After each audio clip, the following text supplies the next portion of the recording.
Imagine this. You wake up on a rusty, abandoned cargo ship. The waves crash against the hull. No one's around. The silence is so heavy it feels like the ocean itself is holding its breath. You've got no phone signal, no food supply except what you can scavenge, and no idea how long you'll be stuck there. 15 days. Could you survive? Or would the sea claim you before rescue ever arrives? Stick around, because what you're about to hear might just change how you'd face survival and your darkest fears. Let's set the scene. The ship is massive, but it feels more like a floating tomb. Steel corridors echo every step, and the smell of salt, rust, and old oil lingers in the air. You're not Jack Sparrow. You're not on a luxury cruise. You're trapped in a maze of metal, with creaking noises that make you wonder if the ship itself is alive. Your first thought? Food, water, shelter. That's the survival mantra, but reality smacks you in the face fast. The kitchen is a disaster. Rotten supplies, moldy bread, and cans so bloated they look ready to explode.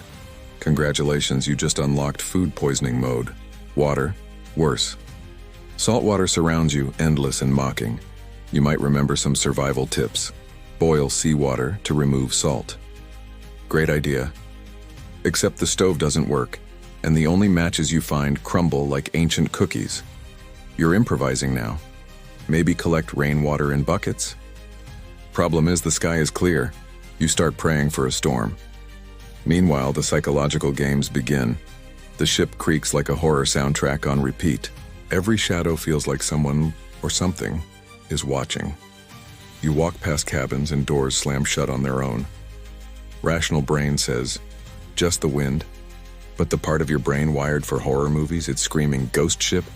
And here's where most people underestimate survival. It's not just the physical part. It's the mental torture. Hunger gnaws at you, but paranoia eats faster. You start hearing whispers that aren't there. You see figures in the fog that vanish when you blink. Sleep? Forget it. Every time you close your eyes, the ship groans like it's talking in its sleep. By the end of day one, reality sets in. This isn't some adventure game. There's no pause button, no respawn. You're locked in with a vessel that feels more alive and more hostile than anything you've ever faced. And the countdown has just started. 15 days. Day 2 hits and your stomach is basically staging a riot. You've gone from, I could eat, to, if I don't chew on something soon, I might actually gnaw off my own shoe. Don't laugh, desperate people have done worse. You scour the ship like a raccoon in a dumpster. Jackpot, a stash of instant noodles. Problem, no hot water, no stove, no microwave. You slurp them dry like crunchy, despair-flavored chips. Delicious? No. Life-saving? Barely. But hunger isn't the only enemy. Dehydration sneaks up faster than you'd think. By day 3, your lips crack, your head throbs, and suddenly every puddle on deck looks like a 5-star beverage. You remember survival tips. Build a solar still. Collect condensation. Great advice, so if you have plastic sheets, containers, and, oh yeah, the survival skills of Bear Grylls. Instead, you're poking at rusty pipes hoping one might bleed fresh water like a miracle. And then, rain. Sweet, glorious rain. You sprint out like a maniac, arms wide, mouth open. You place buckets, helmets, even your shoes out to collect it. For a moment, survival feels almost doable. Until you trip on deck, slam your shin, and curse so loudly that even the seagulls fly away in judgment. Speaking of seagulls, let's talk about protein. By day 5, they stop looking like birds and start looking like flying drumsticks. You consider your odds of catching one with a makeshift net. Spoiler, you fail.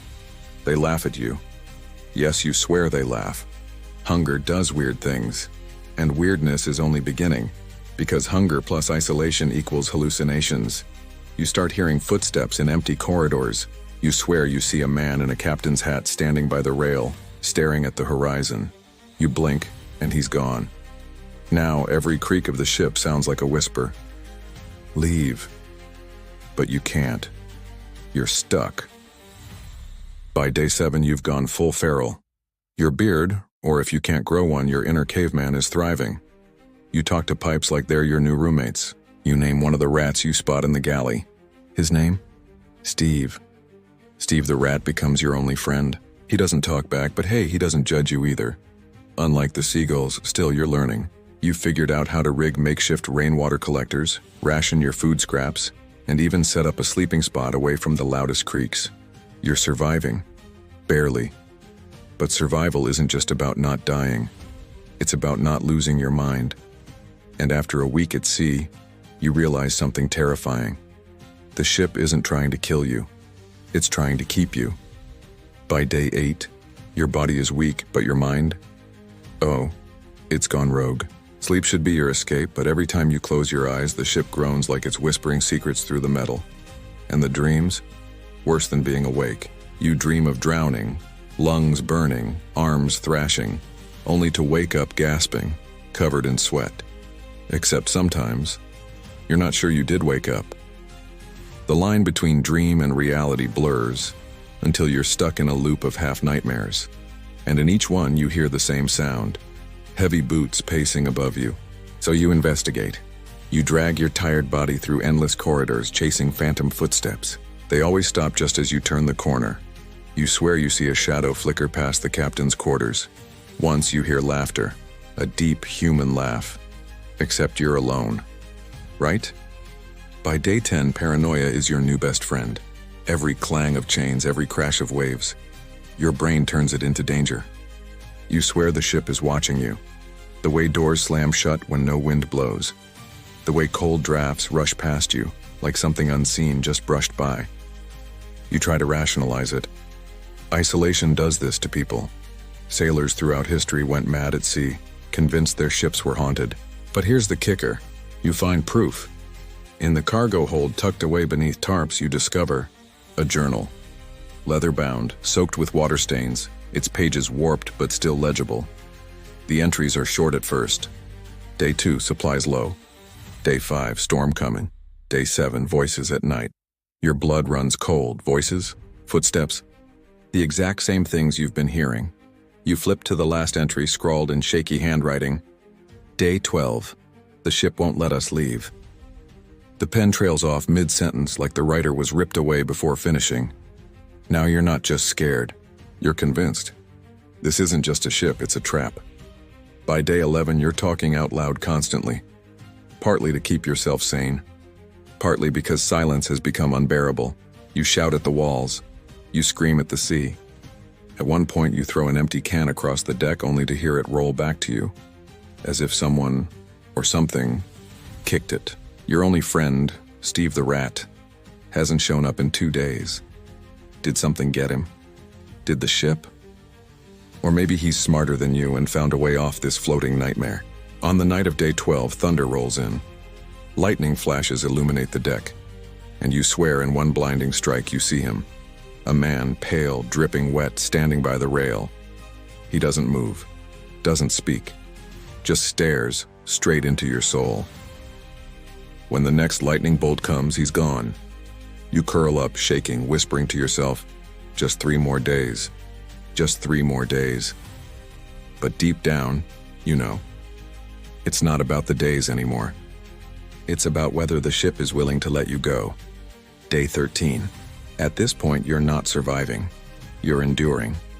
Your body is a collection of bruises, cuts, and hunger pangs. Your mind is shredded. You've accepted the ship isn't just steel and rust, it's alive, and it doesn't want you gone. Every step feels heavier, like the floor itself resists you. Doors jam shut behind you. Lights flicker even though the ship hasn't had power in years. The journal echoes in your head. The ship won't let us leave. By now you've stopped asking if you'll make it. You ask how much of you will be left if you do. Day 14, dawn. The storm has passed, but the deck is slick with rainwater. You climb to the bridge, desperate for some kind of plan. Maybe a flare gun, maybe a radio, anything, and for the first time, luck, you find it. A dusty emergency kit. Inside, a single flare. 1 shot. 1 hope. But the second your hand grips it, the entire ship groans. Louder than ever. Metal shrieks like nails on a chalkboard. The deck shudders beneath your feet. It's like the vessel knows you're trying to escape, and then you hear it. Footsteps. Clear, deliberate, coming closer. You spin. Nothing. Spin again. Nothing. Your pulse is a drumbeat in your ears. You clutch the flare like it's a weapon. Day 15, the final test. You stagger onto the deck, aim the flare at the sky. Your hands shake, but your determination burns hotter than fear. You pull the trigger. Whoosh! The sky ignites crimson, a blazing scream for help. For the first time, you feel a flicker of hope. Maybe someone will see. Maybe this nightmare will end. But then, silence. The ocean calms. The ship stops creaking. For one horrifying moment, everything is still. Too still. You turn, and there he is. The pale man, the dripping figure, standing no more than 5 feet away. His face is blank, but his eyes, empty voids. He raises a hand slowly, points at the flare's dying smoke trail, and then at you. Your chest tightens. You can't move, can't breathe. The flare fizzles out, plunging everything back into darkness. So, would you survive 15 days on an abandoned ship?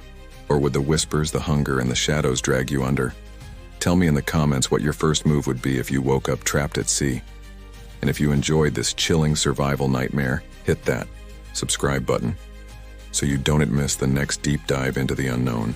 Remember, the sea keeps secret, and some of them are better left undiscovered.